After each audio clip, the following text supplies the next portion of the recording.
বিয়ে বাড়িতে বইসা আছি, সবাই দেখি আমার এই দেখতেছে। দেখুক আমি তো হ্যান্ডসাম, কিন্তু খাইতে দিবে কখন? খাবারের চিন্তায় অস্থির হইয়া এদিক ওদিক তাকাইতাছি। তখনই দেখি ব্ল্যাক শাড়ি পরা কিউট একটা মেয়ে ঢুকলো। উফ, কি লাগতেছে। আর একটু পর দেখি নীল শাড়ি পরা একটা মেয়ে ঢুকলো। ব্যাপারটা কি? দুনিয়ার সব কিউটের ডিব্বাগুলা কি এই বাড়িতে আইসা পড়লো নাকি? যাই হোক, আমার তাতে কি, আমি তো ক্রাশ খামু। কিছুক্ষণ পর দেখি কয়েকটা মেয়ে একসাথে দাঁড়াইয়া সেলফি তুলতাছে। বাবারে বাবা, একটার চেয়ে একটা চুম্মা লেভেলের কিউটের ডিব্বা। তারপর দেখি ওরা আর ওই ব্ল্যাক শাড়ি পরা মাইয়াটা আইসা আমার সাথে ছবি তোলা শুরু করলো। ক্রাশগুলোরে এত কাছ থেকে দেখে তো আমার হার্টবিট বুলেট ট্রেনের গতির মতো বাইরে গেছে। উত্তেজনার ঠেলায় পাশে থাকা বন্ধুরে বলেই ফেললাম, দোস্ত, মেয়েগুলো কি সুন্দর দেখছস, যে কোনো একটার লগে লাইন করাইয়া দে। তখন আমার বন্ধু বলল, কি?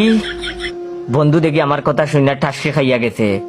আমি তখন বললাম, এত অবাক হইতাছস কেন? ক্রাশ খাইছি, পারলে সেটিং করাইয়া দিবি, না পারলে নাই। এমন বেলকার মতো এক্সপ্রেশন দিতেছস কেন? তখন আমার বন্ধু বলল, এইবার তো সুন্দরী মেয়ে দেখলে ক্রাশ খাওয়া বন্ধ কর। এইটা তোর বিয়া বাড়ি, আর আজকে তোর বিয়া ফইননি।